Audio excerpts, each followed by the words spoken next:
Father had a sawmill there, and learned a little bit of engineering, a little bit of mechanical skills. One of the big moments in my life, which my generation, was the Civil War. I joined the 13th Iowa in October 1861 in Davenport, Iowa. From there, we formed, we moved. I got a little map here showing you. We started in Davenport, Iowa, went down to St. Louis. We spent some time over Jefferson City, Missouri. Went down, we ended up at a place called Pittsburgh Landing. Pittsburgh Landing was, we were there with Grant, General Grant, where the South, coming out of Corinth, came up and attacked us at Pittsburgh Landing. 13th Iowa was on the right side of the line. My unit did very admirably at Shiloh. We were all new, we were all green to this. Very, very few of us had ever fired our muskets at anything else but squirrels. 13th Iowa did very well, as our whole unit did. Shiloh lasted 2 days. From there, the South retreated back to Corinth, Mississippi, which we followed them there under General Halleck. General Halleck was a very cautious general. We moved very slowly into Corinth. By the time we got down there, there was a minor battle. The South pretty much gave way. We occupied Corinth. We did a lot of marching. We marched from Corinth over to Iuka. There was a battle over there, which 13th Iowa wasn't really involved. We were in reserve on that one. Came back. The South attacked us again at Corinth, and the 13th Iowa was in the heart of that battle at Corinth in, and remember the dates here, would have been in October of 1862. We did a lot of marching after that. We marched all around in northern Mississippi, chasing the Federals. But then what happened? They blew up our supply depot at Holly Springs. We almost starved. We ran out of food. We had to go to Memphis. From Memphis, the whole unit went down to Vicksburg via different side marches that we took, trying to catch Johnny Reb.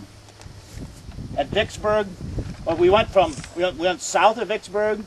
We cut loose our supply line. We went all the way over to Jackson, Mississippi. Came back in from Jackson through the Champions Hill. There was a big battle there where the South gave away. I was at the siege of Vicksburg. And finally, the South, July 4th, 1863, General Pemberton gave up to General Grant.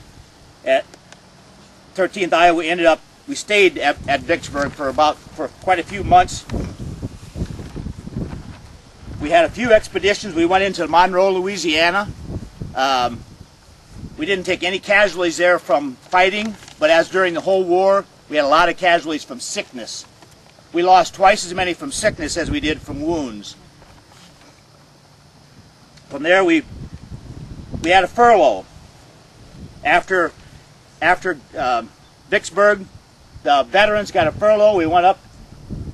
The veterans could come home up to Davenport.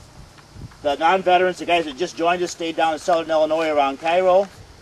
We reformed again, went down through northern Mississippi, through northern Alabama, all the way over. We joined up with General Sherman on his march towards Atlanta. Our unit was a bunch of minor skirmishes, but the big one was Kennesaw Mountain. At Kennesaw Mountain, we were in the heart of the battle it'd be the Union right, the Confederate left. Our unit had to change front many times, but it was our training that pulled us through. We could face one way, and then while under fire, turn and face another way, and we still survived. At Kennesaw Mountain, we lost 17 killed and 77 wounded. From there, the South kept going back into Atlanta. We went around to the south of Atlanta, had some engagements there with them at Bald Hill, Chattahoochee River. We went down to Jonesboro. We tried to pursue Hood into Alabama. We never could catch him. Came back. In October 1864, my enlistment term was up, and I got out of the Army.